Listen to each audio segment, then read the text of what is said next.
So good afternoon and namaste to everyone. Welcome to Pragati Vichar Literature Festival 2022, the day 2, organized by Frontlist Media, and this year's theme is Taking Humanity Forward. Today, we are all present here to celebrate the affection for literature and discuss the pivotal role subject matters prevailing in society and establish engaging conversations with the audience. The theme for this session is freedom to publish. The freedom to publish entails the ability to share your work with others without fear of censorship. It is an essential aspect of freedom of expression. It is a tributary to one of the 10 international fundamental human rights of the right to freedom of thought, opinion, and expression, which further entails the right to speak and express one's thought freely. The right to freedom of thought and speech is crucial to preserve human dignity and lies at the heart of the democracy. You cannot truly express yourself without fear of being censored or limitation if you do not have the freedom to publish. The right to publish is the ability to express oneself without being restricted by others in how and where you do it. The power to produce, distribute, and access digital and publish information without the consent of others is known as the freedom to publish. Today, we are having a great panelist lined up for this session. We have Ms. Trasvin Jiticharak from Thailand. We have Ms. Zeynep Ateker. She is from Turkish Publishers Association, and Mr. Kristen Eriksen all the way from Norway. Trasvin founded Silkworm Books in 1987, a general independent publisher of English language books on Thailand and Southeast Asia that still runs today.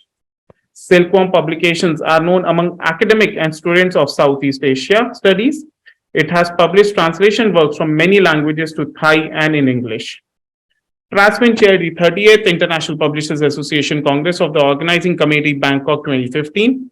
She sat on the executive committee of the IPA from 2012 to 2017. She was the Secretary General of Asian Publishers Association from 2020 to 2021. Trasvin has been a member of the IPA's Freedom to Publish Committee.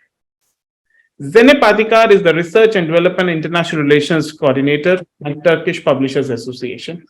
After graduating in 2004 with a bachelor's degree in international relations, Zeynep completed her master's degree in music business and management. She completed certificate programs on fundraising for not-profit organizations and micro MBA in New York and Istanbul. She worked in the Turkish music industry before she joined the publishing industry. In publishing, she started Yaber, the Publishers Copyright and Licensing Society, a member of IFRO, in 2013, where she worked full-time until 2019. Between 2017 and 2018, she worked both for Viper and the TPA for 1 year. She has continued full-time at the TPA since August 2019. Topics she has worked on publishing include copyright, collective rights management, educational publishing, freedom to publish, fixed book price systems. She has also worked on the International Publishers Association Freedom to Publish Committee. Welcome, Zeynep, to the PVLF. And I would like to now introduce Mr. Kristen Eriksen, the Managing Director of World Expression Forum, Chair of the Freedom to Publish Committee in the International Publishers Association, and Chair of Norges Television. 45 years of experience in publishing, some previous positions like CEO of Norwegian Publishers Association, CEO of Norwegian Book Club, Chairman of Kunstforlag Publishing House, Managing Director at the same place, and President of the Bonson Academy, the Academy for Literature and Freedom to Speech, and Chair of the Norwegian Film Fund. Welcome, Kristen, to the Pragati Vichar Literature Festival 2023 edition. With this, I welcome all three of my fellow panelists to the Freedom to Publish session on the day 2 of Pragati Vichar Literature Festival. My first question would be to Ms. Trasvin. Yes, namaste. So, Trasvin, the noble concept of freedom to publish is popular in publishing industry nowadays.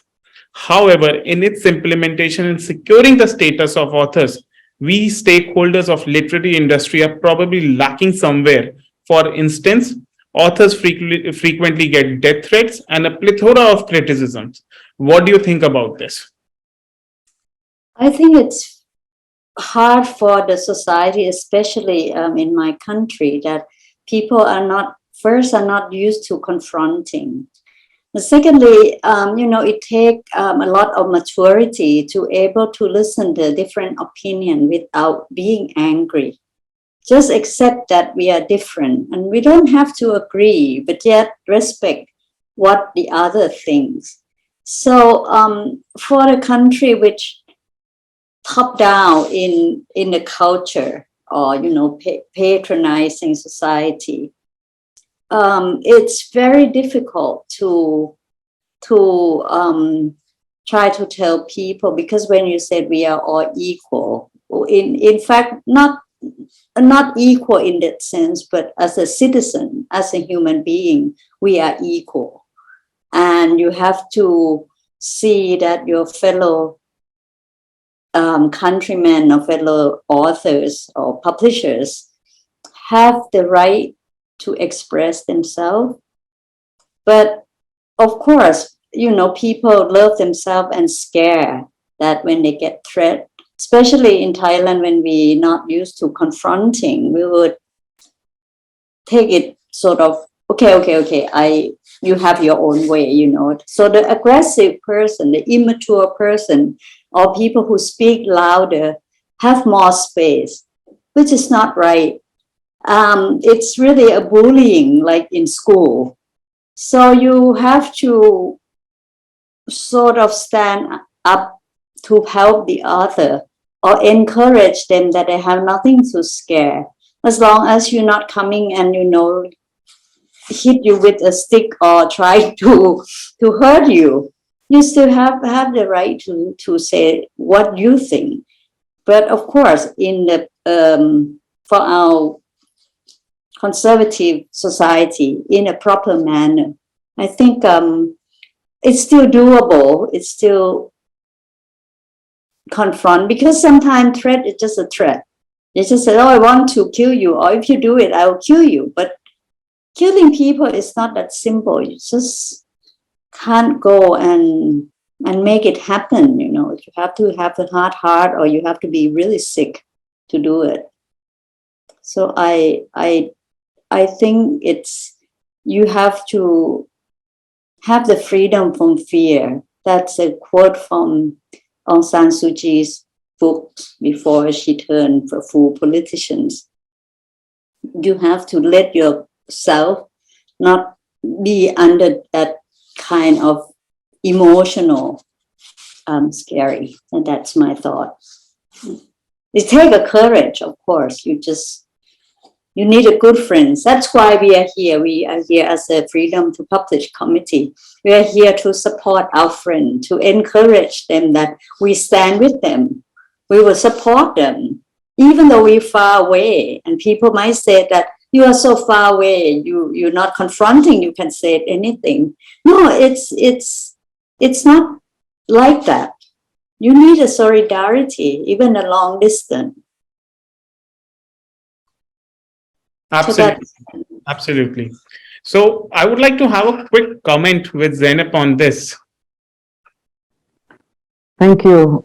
Yes, I mean, I basically agree with Tresvin on what she said, and it's very unfortunate that authors can get death threats and they can even get attacked on the street or even at book fairs sometimes. And of course, it's painfully frustrating, and it's really devastating to see that words can be so unbearable for some people that they, their reactions to writing and reading can become physically violent.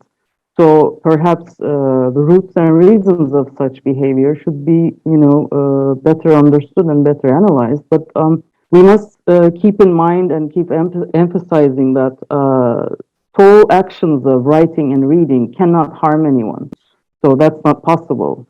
And criticism is fine, but there should be boundaries. When something becomes social media lynching or a reflection of a cancel culture, then perhaps we should question whether it's criticism or not, because there should always be openness in dialogue and discussion. So criticism and any reactions should foster open dialogue, I think. Fine. So I'll move on to the next question with Kristen. Kristen, freedom to publish can be the right of one and breach of privacy for another person. How to achieve a state of balance or equilibrium here? Well, first of all, I think that in most countries, you try to balance this through the laws. So there is, freedom of expression possibilities, and on the other hand, there is some limitation for the privacy of people. I think that most publishers take the position that they will try, first of all, to do what the authors want to do. I mean, they want to publish what the author wants to publish. But obviously, they have to also guide the authors, if needed, on what the laws in the country are. But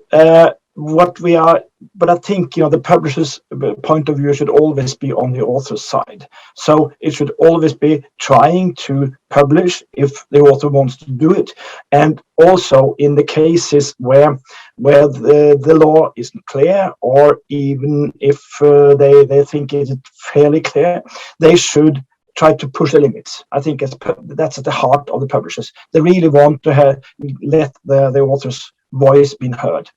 So that's one part of it. Then the second part is what the publishers associations and the international organizations can help on, and that is changing laws.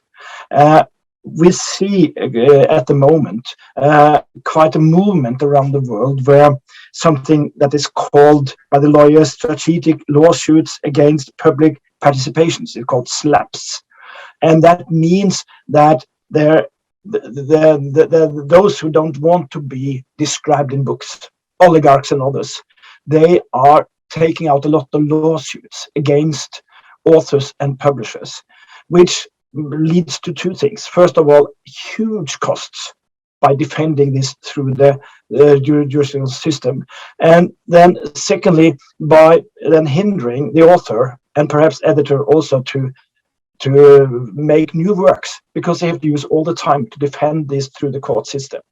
And we know that in different countries. For instance, in the UK, the Publishers Association in UK at the moment is working with Parliament to try to change the laws, to be able to throw out these kind of cases quickly out of the court system, so that you don't get this problem. So summing up, I think that the publishers should always be on the author's side. They obviously have to help the authors to understand the laws. And thirdly, through our Publishers Association, we always have to try to work to keep the space for the freedom to publish. Absolutely. Trasvin, a quick comment on this from you?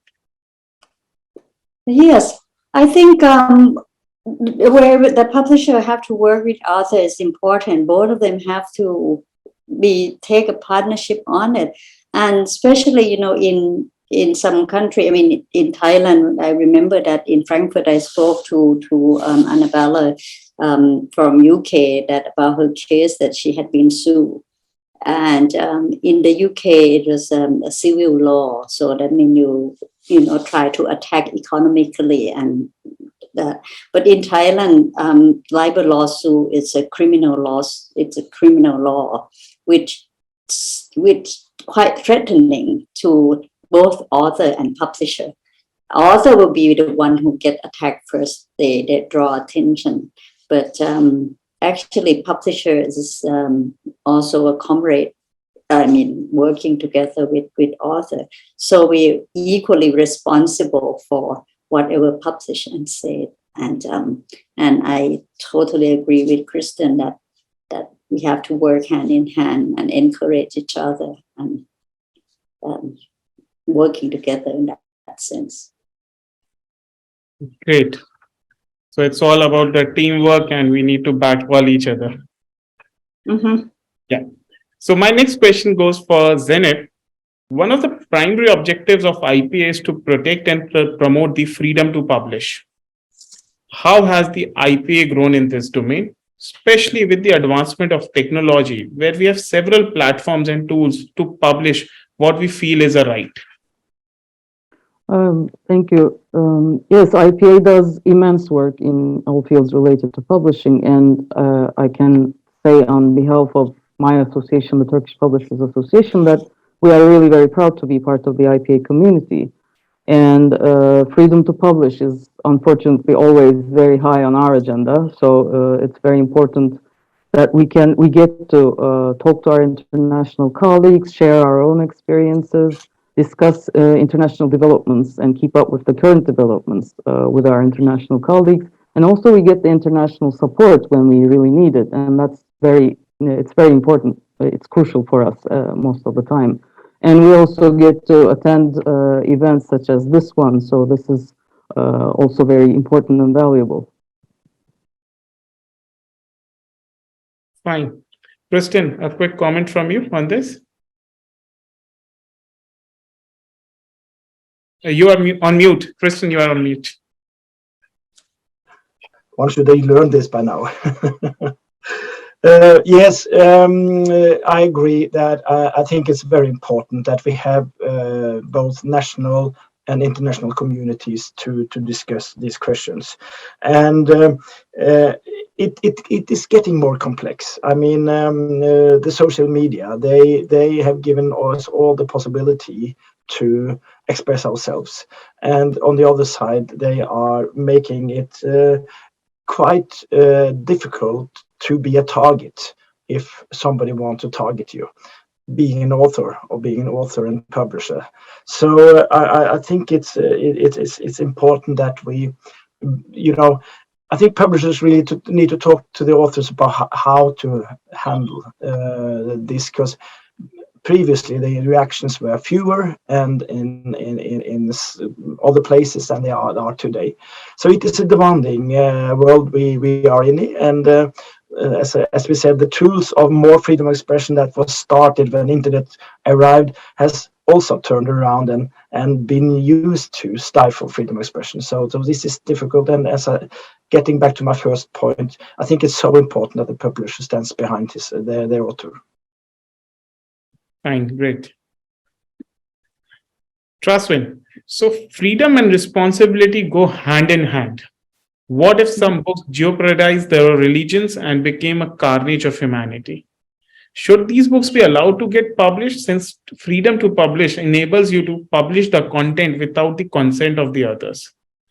An example of author Salman Rushdie, when he got stabbed at the New York literary event, the author's controversial writings made him the target. What's your take on this? You see, this is what people always use it as I don't know, a reason to attack the other. First, that I don't think that if you're really religious, you should attack anyone. Second, it's your faith. If other people make you shake, that means you don't have a real faith. It's your private, it's your belief.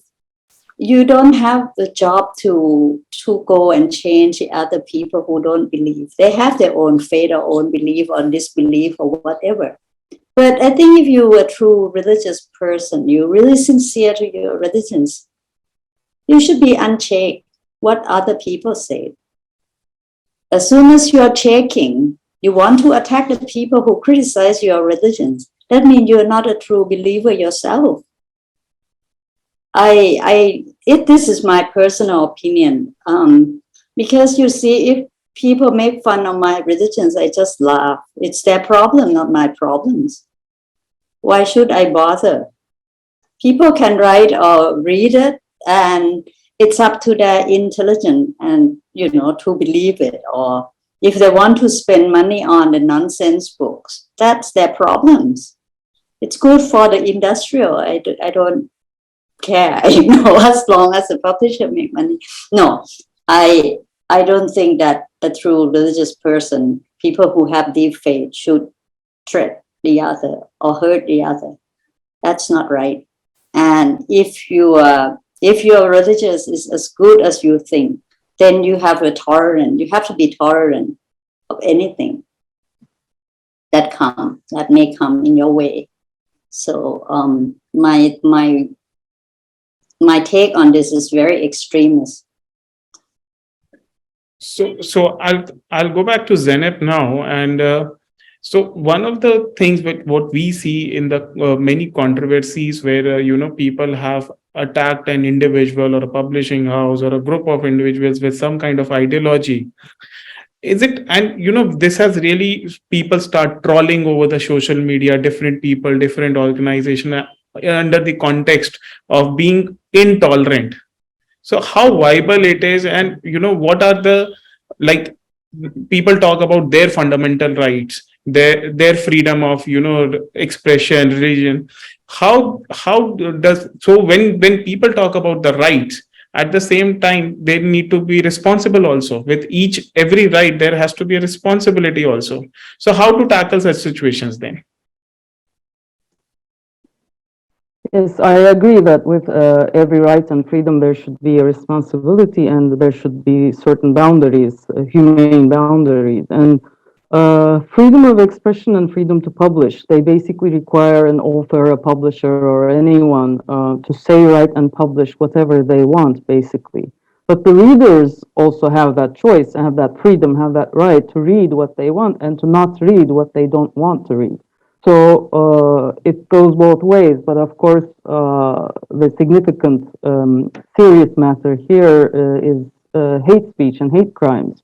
So, and both the producers of content and consumers of content, I think, have responsibilities, of course, to avoid hate speech, which can easily lead to hate crimes. And again, a book is essentially words, thoughts, and ideas. So, of course, words can be very powerful, but that doesn't give anyone the right or another freedom to go and attack someone or to become physically violent. So you can't just, go stab someone just because you're offended by what they wrote, or just because you don't like what they're saying. So that's unacceptable. So there have to be, as you say, and I agree that the general understanding is that one's freedom ends where another one's begins. So and I think we mostly all know from right from wrong. So it should not be that difficult to keep balances. Fine, great. So Kristen, so coming back to my next question would be, some publishers have withdrawn the publishing rights of some books because of legal threats and narrow outlooks, which might be one of the reasons discouraging freedom to publish. What's your take on this? Well, as we have already talked about, it is the publisher that decides what they want to publish at all time. But I think the inspiration for any publisher is to, as Say was saying, to publish whatever you feel is deemed to be published. I think that's at the core of every publisher, which means that when you have published, you stand by your author and you stand by what you published. Obviously, if there's something that is wrong in what has been done, a decent publisher would try to correct that. But I will not like to hear that publishers withdraw rights because of legal threats or otherwise. And as I said, we have to try to work on changing the legal system where this is a problem. And secondly, I think it's important, as I said previously as well, that the international community supports any fight to get rid of these kind of legal threats. So generally speaking, I think that it's important that the publisher stands by what they published. You had mentioned Samuel Røste, a good friend of mine, a Norwegian publisher, William Nygaard. He was shot 3 times in the back in 1993 as a result of being Rushdi's publishers. He barely alive. When he got out from the hospital, he was asked, what do you think about publishing now? And he said, I will do exactly the same as I always have. I publish what I deemed should be published. Nothing more to say about that. And I think that is what the publisher needs to have in their spine. Absolutely correct. Trasvin, a quick comment from you. No, I totally agree that we have to stand for what we publish and we have to stand by the author. And we won't back off whatsoever. We don't let the situation intimidate us. And I mean, when you read too much of this social media, I would say we just stop reading it. That's better. We just do it minimum. That's all. Yeah. And tell the author the same. I agree. I just couldn't see that the publisher would back off or tell the author that's it. No, I'm not going to publish this. I'm scared. We have to have courage. Absolutely. So I'll move on to the next question and I'll place it before Zenith, that we have thousands of publishers, spread across the globe. And many of these publishers are quite micro and small in their business sizes. And when we interact with many of the publishers in different parts of the world, I see there is certainly a lack of awareness with a lot of small scale publishers about the rights they possess as a author, as a publisher. How IPA and other organizations can collaborate and can do more workshops around this, so that we can have we can advocate around this crucial subject of freedom to publish. What's your take on this? Yes, I think it's definitely very important and very valuable to be able to share internationally all our experiences and all our knowledge, and also nationally as well. Like at my association, we try to do this, especially with major subjects like copyright and freedom to publish. We try to provide sessions and workshops to our member publishers, to the industry. We try to share all the current developments in legislation and how that might reflect on implementation. And doing this internationally would also, of course, I think, really broaden everyone's views, and increase of knowledge is, I think, would be very, very helpful to everyone. And we are, open to any kind of collaboration on this regarding workshops or any other similar sessions of sharing knowledge. So moving on to Kristen. So Kristen, I know IPA recently, sometime back, started an IPA Academy, and there are many initiatives which IPA does, and especially in the context of freedom to publish and copyright, which are the two important pillars for the IPA. Do you think there's some kind of course or an online workshop or a educational module which can be specifically created for authors and publishers around the freedom to publish? Yes, I'm quite sure that can be done, and I think I will just first of all, getting back to what Zeynep was saying, I think when it comes to the laws and the situations, it's a national. It's a very different in the different national PAs or in the countries.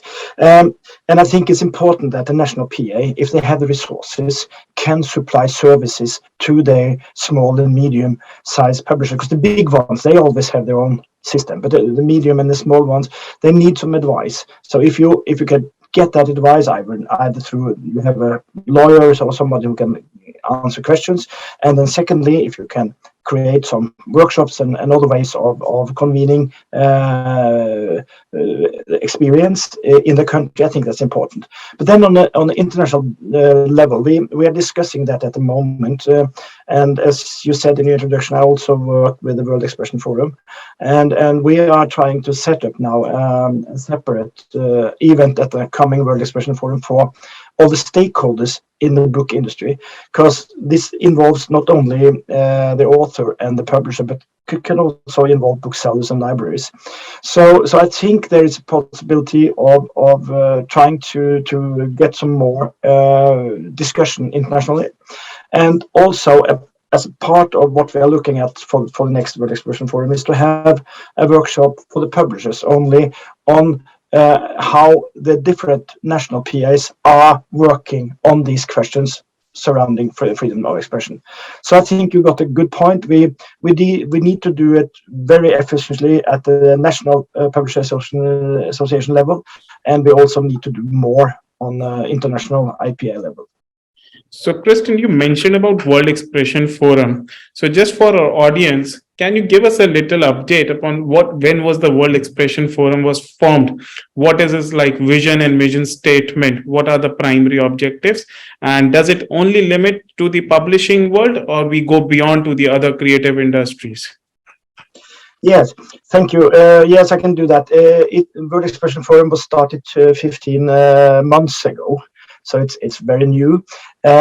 It was started as a way of connecting all stakeholders working on freedom of expression. So that's one answer to your question. It's not only the stakeholders in the publishing industry, but we cover media, we cover the artists' organizations in all different kind of artistic work. We cover the human rights organizations and educational organizations. So we are really, this is a meeting place with everybody with an interest in freedom of expression. So it's based on a very general approach, and then we're also trying to do some targeted, like I was just mentioning, that we want to do something targeted for the book industry as well at the same time that we convene. So that's one part of it. So we want to connect a global community working for the freedom of expression. That's the first important aspect of World Expression Forum. The second one is that we really want to concentrate on the next generation. So we have introduced something called VEX for World Expression Forum Youth. And there will be separate events happening for the first time next year about it. We are also running a project which is called the Youth Participation in Society. And we are especially looking at what are the challenges for young people who want to participate in the debate. And what can we do to help them being able to voice themselves in a proper way in society. So the next Congress is in Lillehammer, Norway, in May 22nd and 23rd, and we are just working on the program. It will be officially launched in the beginning of next year, and we had our first meeting in May this year, and we had then 260 participants from more than 50 countries, and we hope to increase that next time. Great. Good to know about the progress and the primary objective of the World Expression Forum. So coming back to Traswin. So my question is to Traswin, hate speech is a very common term today. Do you think it is a direct consequence of practicing freedom to express, or does it just reflect society's shallow mindset? Yeah, like you, I think it's a very immature society when you have this hate speech. You don't practice freedom of expression at all. Because when you practice freedom of expression, it's not only your freedom, it's other people's freedom too. You have to remember that.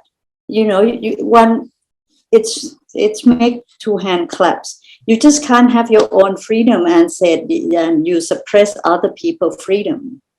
Have to agree on that first if you're going to talk about freedom. And I would like to go back to what Say said earlier about having this workshop and thing. People have to understand that when we talk about freedom of publish, people think only about, first come to mind, it's about politics and then religions. But then it's other topics too, like environmental, genders, that all sort of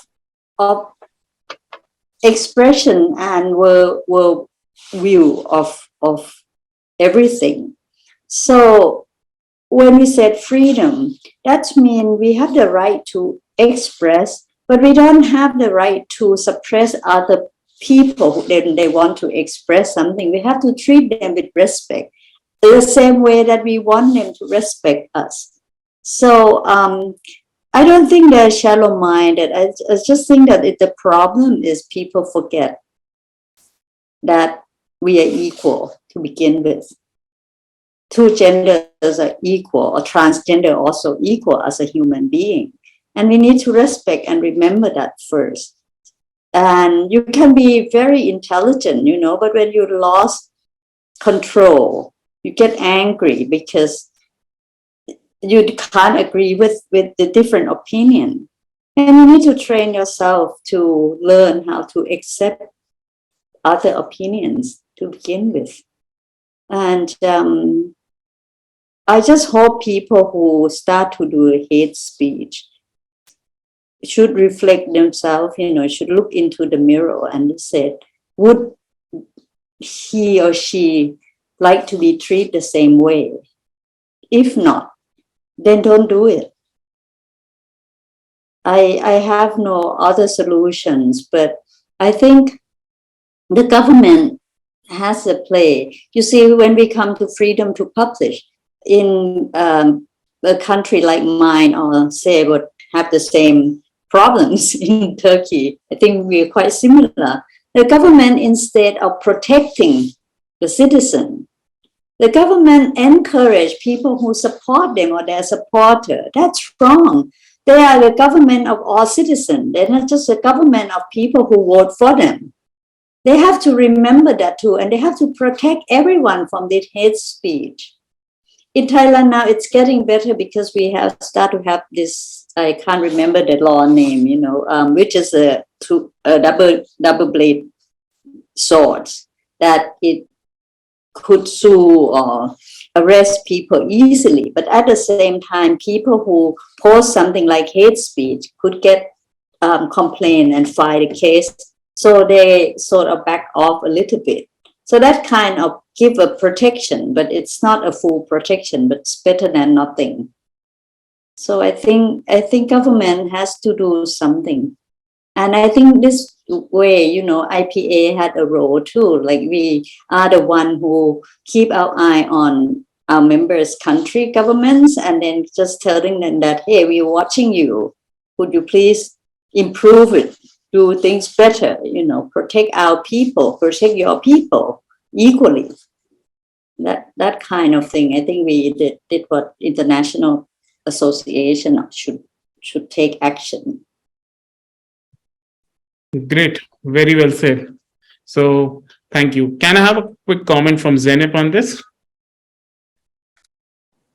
Yes, yeah, I mean, I agree. And hate speech is, of course, it's not very easy to define universally, but it involves discrimination, it involves targeting of a person or people, and it involves pejorative language. And so those things, I think, should not be associated with the freedom to express oneself. So freedom of expression is, yes, we can all say whatever we think and whatever we want to say, but there should be, again, certain boundaries and certain limits so as not to harm anyone or so as not to make anyone a target of any kind of violence.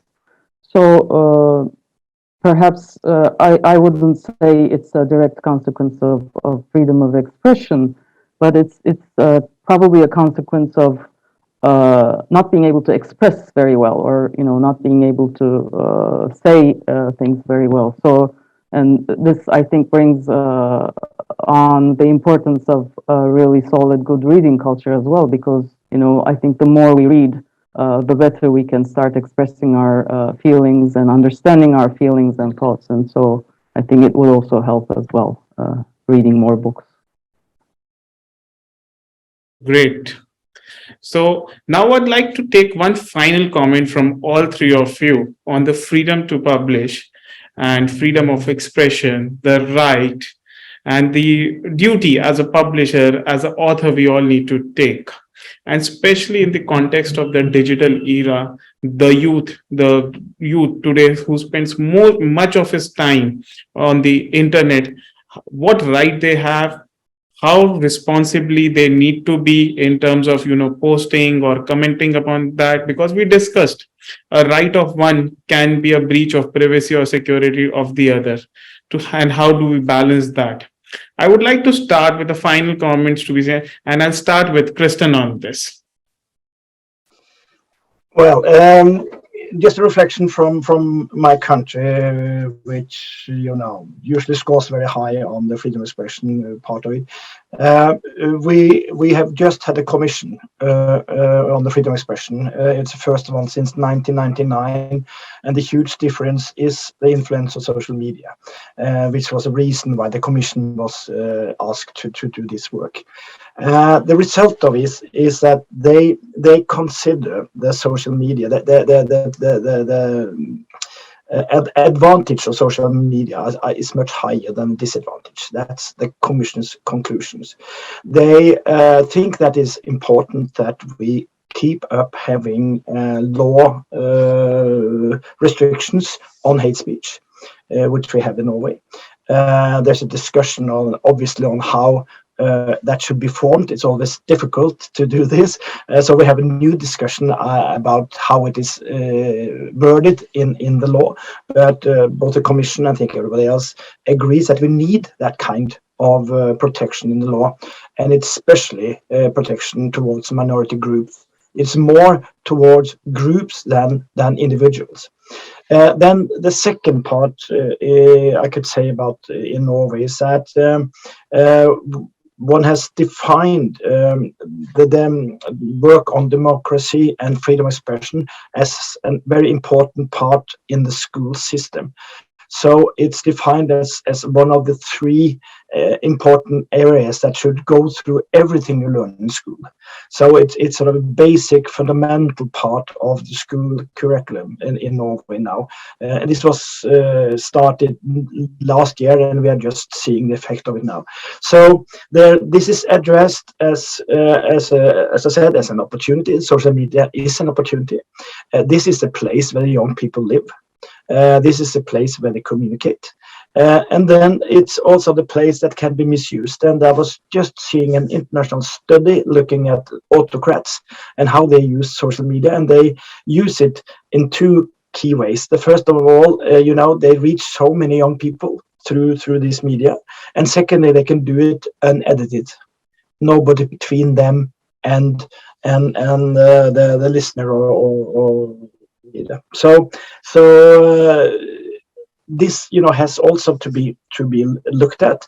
We cannot stop the freedom of expression, but what I think we think to help people better understand how to digest information, how to do selection, what is truth, how to. And I was just seeing that there was somebody in Brazil suggesting, a professor, that truth should become a human right. Defined as a human right, and we need the law about truth, and that's a very interesting discussion. I think we have to keep going on it for the years to come. Well said, Kristen. Extremely right. Bang on. Traswin, one final comment from you. Yes, I think starting with school is really a great idea. Kristen, I think we have to observe Norway closely and trying to transfer the kind of technique and training into our part of the world. I think, yes, you see, everything we do in life, we need to exercise. We need to make it our habits. This is something starts happen overnight. And the more we exercise it, just like every muscle in our body, the more we think about it, the sharper our mind, our response would be. And then we would be able to expand it and let the other know, like my people. And I think it's a big responsibility of every human being to respect the other as much as you're respecting yourself. That's how it should start.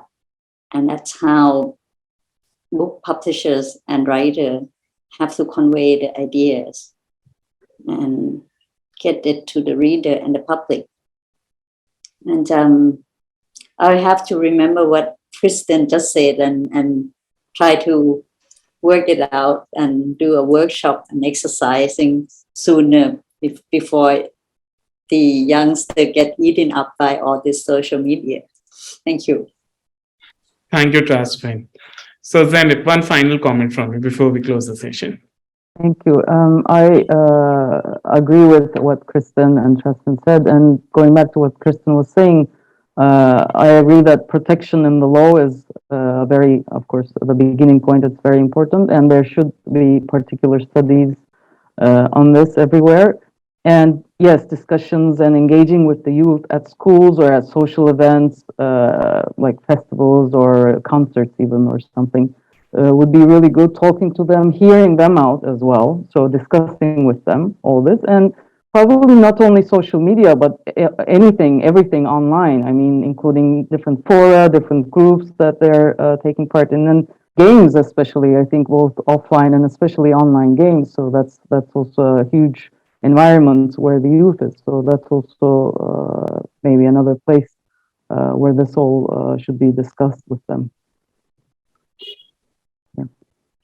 Thank you, Zainab. So thank you all my fellow panelists for giving such an insightful and useful information for our audience on freedom to publish, their roles, their responsibility, how they should be able to express. I'm sure this session has been very insightful for our audience. And I would like to close this session with a quote of Peter Marshall. May we think of freedom not as the right to do as we please, but as the opportunity to do what is right.